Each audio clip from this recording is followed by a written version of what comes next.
draw a ladder diagram, just like we did in lecture, for the energy of the electron in hydrogen for the n equals 1, n equals 2, n equals 3, and n equals, and it didn't really show up when I copied and pasted, but that's an n equals infinity energy levels in units of kilojoules per mole of electrons. Label all of the values of n with their energy values on the picture below. So we did one of these in the lecture outline. The idea behind a ladder diagram is that you can think of the energy levels of an atom as steps on a ladder. That's what an electron thinks of it as, because an electron can go up the ladder or down the ladder. We know that down here at the very bottom is the lowest energy state for an electron, and that is n equals 1. And between here, somewhere, is n equals 2, n equals 3. And I'm going to, knowing a little bit about where the energy levels go, we just talked about how n equals 1 to n equals 2 is a bigger energy jump than n equals 2 to n equals 3. And if we put 4, 5, 6, 7, 8, 9, 10, 11, 12, all the way up to infinity, they would get closer and closer together. But we've only been asked about n equals 1, 2, and 3 and infinity in this question. Now, and otherwise, we need to use the equation that we've used so many times before in this chapter. I think it's my favorite question, and I'll write it down here. E equals minus 2.18 times 10 to the minus 18 joules times z squared,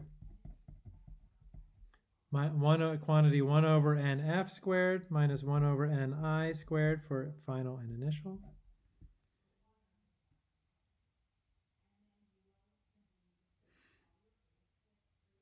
And we're going to make, or at least the way I solve these problems, I'm going to make an important simplification here. And that simplification is that for this problem, Ni, my initial state, will always be infinity.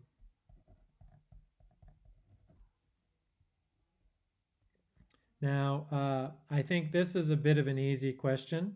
So if Ni is infinity, then what is the value of 1 over infinity squared? Can anybody tell me? 0. 0, thank you. If I make the assumption that Ni is infinity, then this term goes to 0, and it simplifies the calculations.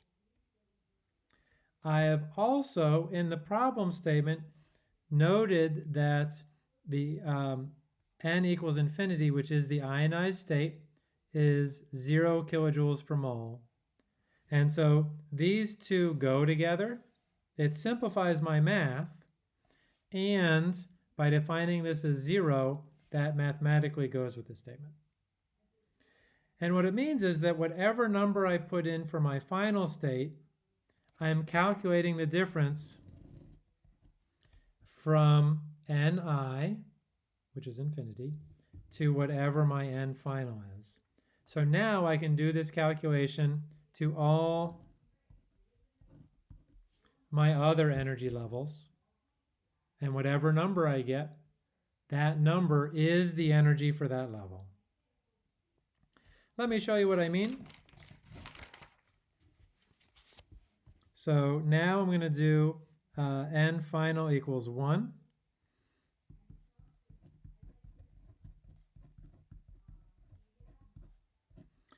This was for hydrogen, so again, z equals 1 for this.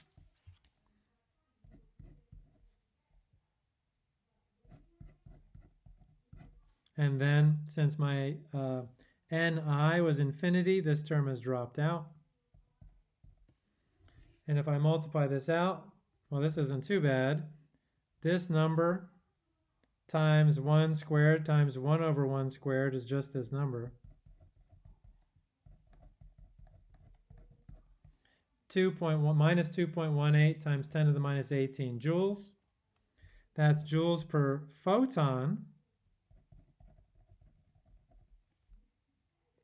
And this is the first time we've seen this, but I'm also going to call this minus 2.18 times 10 to the minus 18 joules per electron. And the reason I'm doing that, and let's see if I can fit this on the page here, is because every time a photon is absorbed or emitted, and as it moves from higher to lower energy level, a photon would be emitted, an electron moves. And so either of these sets of units or both of these sets of units are fair game. And let's see. But it says kilojoules per mole, not joules per electron or joules per photon. So we need it to be kilojoules per mole of photons or mole of electrons. To do that, we take the number that we have, minus 2.18, times 10 to the minus 18 joules per, and I'm just going to do electron because I haven't before. Then convert 1,000 joules into kilojoules, and one electron or a number of electrons into moles of electrons. Electrons per 1 mole of electrons.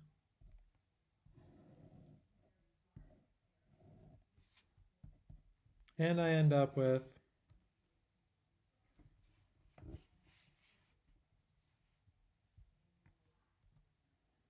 and I'm just going to leave out my minus sign.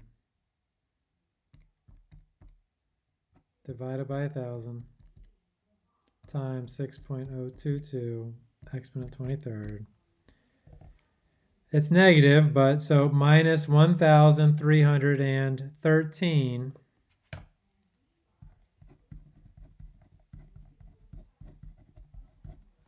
kilojoules per mole.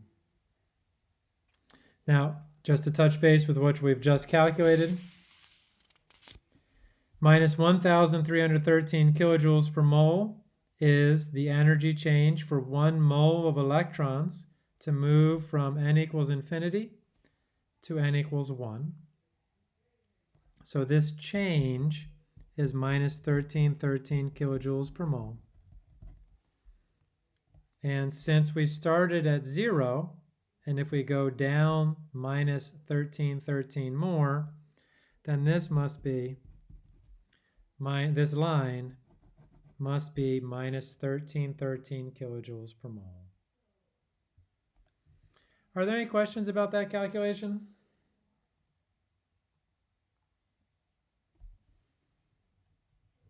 If not, then to solve this problem, all that's left is to do a calculation from n equals infinity to n equals 2, from n, and then another calculation from n equals infinity to n equals 3.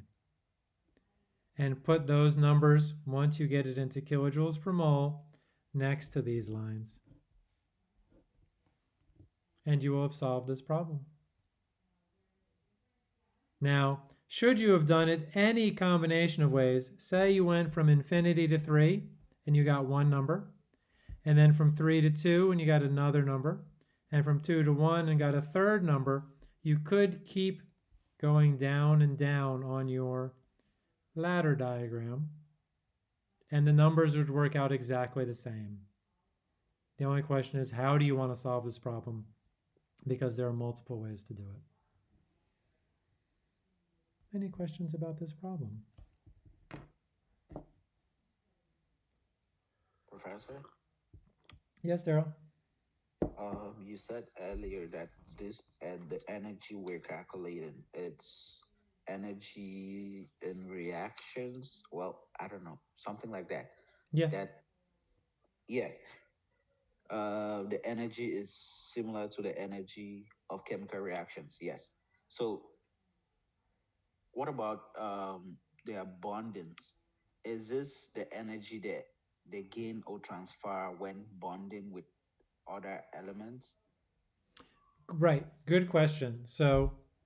Um, so right now, so the short answer is yes, but let me say a little bit more.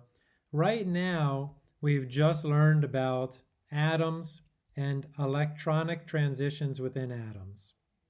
And um, so now we're calculating energies of electron movements in atoms. Okay. And then in one or two chapters, we will then learn about energies of bonding. So, and we will see that a typical bonding energy for a covalent bond is between 100 and, I don't know, for a triple bond between two nitrogen atoms, it could be as high as 800 kilojoules per mole. But on that order of 100 to 800 kilojoules per mole is the energy of almost all covalent bonds. And we will see that some ionic bonds can have somewhere between 1 or 200 kilojoules per mole, all the way up to about 5,000 kilojoules per mole. And we'll see that we're in the range, like all of the energies here and for the rest of the class will basically be hundreds of kilojoules per mole, maybe some of them in the thousands of kilojoules per mole. Okay? So, but what we'll do, and we can do it right now, is when we get to chapter 9, lecture outline 9, that we will do something called bond association energies in kilojoules per mole, and we will see that they are hundreds of kilojoules per mole, or even for a triple bond between carbon and oxygen actually just tops out over 1,000.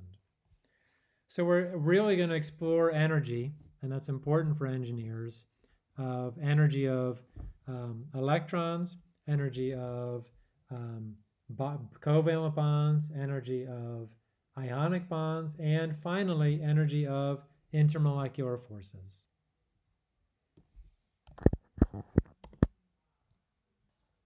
Anyway, I hope that